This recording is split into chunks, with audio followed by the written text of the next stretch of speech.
ఆంధ్రప్రదేశ్లో స్థానిక ఎన్నికలకు రంగం సిద్ధమైంది. ఎప్పుడెప్పుడా అని ఎదురుచూస్తున్న స్థానిక సంస్థల ఎన్నికలపై ప్రభుత్వం కీలక ప్రకటన అయితే చేసింది. రాష్ట్ర వ్యాప్తంగా మళ్లీ పల్లె నుంచి పట్టణం వరకు ఎన్నికల సందడి మొదలు కానుంది. మున్సిపాలిటీలు, మండల పరిషత్లు, జిల్లా పరిషత్లు, గ్రామ పంచాయతీలకు దశల వారీగా ఎన్నికల ప్రక్రియను నిర్వహించేందుకు ప్రభుత్వం షెడ్యూల్ ఖరారు చేసింది. ముందుగా పట్టణ ప్రాంతాల్లో ఎన్నికల ప్రక్రియ ప్రారంభం కానుంది.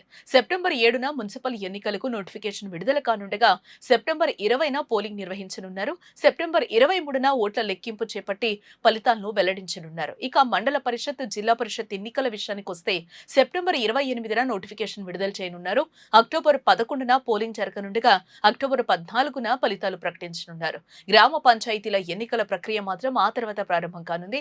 అక్టోబర్ 19న పంచాయతీ ఎన్నికలకు నోటిఫికేషన్ విడుదల చేసి అక్టోబర్ 28న పోలింగ్ నిర్వహించనున్నారు. దీంతో రాష్ట్రంలో పట్టణ స్థానిక సంస్థల నుంచి పల్లె పంచాయతీల వరకు కూడా వరుసగా ఎన్నికల ప్రక్రియ కొనసాగనుంది. ఈ షెడ్యూల్తో రాష్ట్ర రాజకీయాల్లో మరోసారి ఎన్నికల వేడి మొదలైందని చెప్పుకోవచ్చు. అసెంబ్లీ, లోక్సభ ఎన్నికల తర్వాత ఇప్పుడు గ్రామాలు, మండలాలు, పట్టణాల్లో స్థానిక రాజకీయ సమీకరణాలు మారే అవకాశం కనిపిస్తుంది. ఇప్పటికే ప్రధాన రాజకీయ పార్టీల నేతలు స్థానిక ఎన్నికల్లో తమ బలాన్ని నిరూపించుకునేందుకైతే వ్యూహాలు ఇప్పటికే సిద్ధం చేసుకుంటూ ఉన్నారు. ఇక ఈసారి స్థానిక ఎన్నికల్లో అత్యంత ఆసక్తిని రేపుతున్న అంశం రిజర్వేషన్లు. ముఖ్యంగా బీసీ రిజర్వేషన్లపై ప్రభుత్వం కీలక నిర్ణయం తీసుకుంది.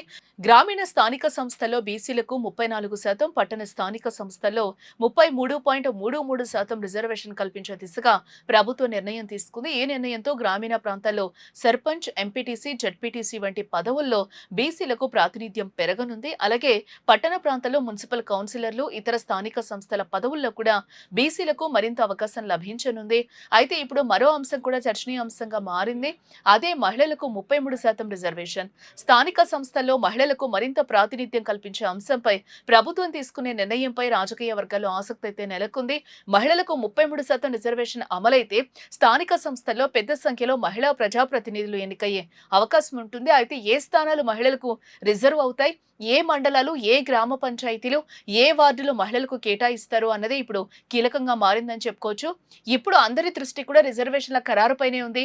ముఖ్యంగా బీసీ రిజర్వేషన్స్ తో పాటు మహిళలకు 33% రిజర్వేషన్ అంశంపై ప్రభుత్వం తీసుకునే తుది నిర్ణయం అనేక నియోజకవర్గాల్లో అభ్యర్థుల రాజకీయ భవిష్యత్తును ప్రభావితం చేసే అవకాశం ఉంది.